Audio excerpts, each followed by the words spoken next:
Now we'll be moving on to the next creature.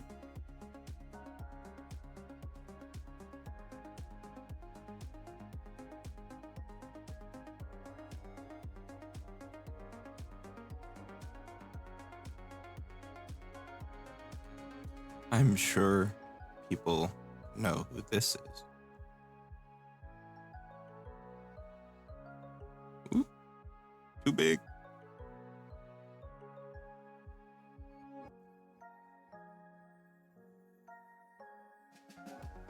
So now we have Charmander, obviously, property of Game Freak, Pokemon Company, Nintendo, all that.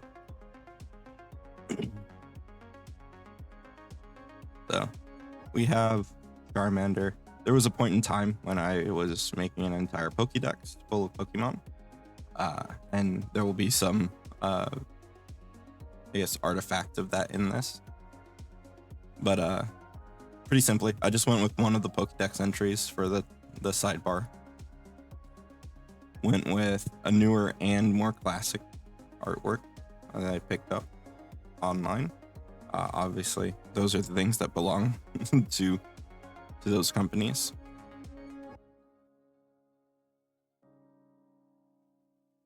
And so they can't speak. They say Charmander Char, but they do understand common. And that's just to sort of facilitate the whole, well, I tell the Pokemon things and they seem to understand. Starts out level -1. This is the baby. And I tried to give them sensible skills for being both their least version as well as what seemed to suit them. So, acrobatics, intimidation, and stealth. It is a tiny creature. And you'll notice -2 circumstance in areas of darkness, see Torch Tail. And I gave them a pretty basic array. -3 is pretty standard for beasts. On intelligence, +2 on wisdom, +3 on charisma, +0 on con because it's a baby, +2 in strength because it's a hitter, +2 in dex because it's small and quick.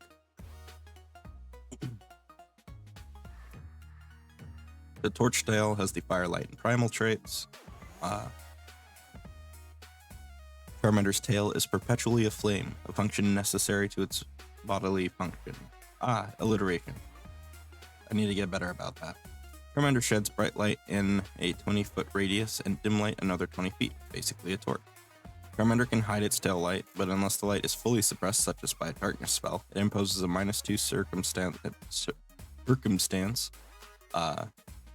spell check. It's a friend. -2 circumstance penalty. The stealth checks while in an area that would be dark without the Charmander's tail. When Charmander is unconscious, its tail flame weakens, shedding half as much light and dim light. So if it's knocked out or asleep, it sheds less light. A survival mechanism, surely. AC of 14, 2 fortitude, 5 reflex, 5 will.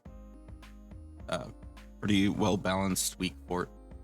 For a level -1. 7 hit points, also fairly standard for level 1. It's resistant to cold and fire and has a weakness to bludgeoning. This is something that I now question. This was before Rage of Elements came out. So we didn't have so many things with actual elemental traits attached to their damage. So the idea here was that it was resistant to cold because it's strong against ice, resistance to fire because it is a fire type, and then I think it's ground and rock and water all dealt bludgeoning damage, so on pretty much everything. So it had weakness to bludgeoning. And then water weakness. Charmander takes 1 additional damage from spells and effects with the water trait. The effect does not deal damage, but sufficiently douses the Charmander, such as a bucket of water over it. It takes 1d6 damage instead of 1 additional damage. Similarly, it takes 2d4 if it becomes fully submerged. And rain does not affect it. This was based off, I think, a fire elemental of some kind. I do forget expressly, but that's where the bulk of it goes.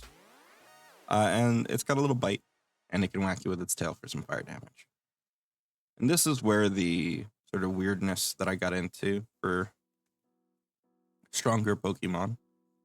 And basically, I say, hey, go look at the building creature rules to adjust most of the statistics. But this is what you get if you want to increase the level of your Charmander. So when it becomes level 1, we just skip level 0. When it becomes level 1, it can cast Produce Flame as a primal innate spell. Has a high spell attack and spell DC for its level. And that goes back to the building creatures rules. So you can just look in the table, look down high, and go pick those numbers for whatever level it happens to be. A level 2 Charmander can cast Burning Hands as a primal innate spell once per day, heightening this to a spell level equal to half its level rounded up. And level 3, it can cast Ash Cloud as a primal innate spell once per day. So it gets Ember, Flamethrower, and Smokescreen, basically. There was an impulse to sort of give it to them more often, but then it didn't feel quite right. Like I would have to down tune what spells they could have when. So at even higher levels, you can give them more of these a day, basically, would be the idea. Although at a certain point, it would also evolve into Charmeleon. And then I would have a Charmeleon block, and then that would upgrade, and then it'd have a Charizard block. And I actually have that Pokédex around somewhere on the internet as well. If I find it, I'll throw it in the YouTube video description. So if anyone has any comments or questions, please feel free to ask them down below. Peace.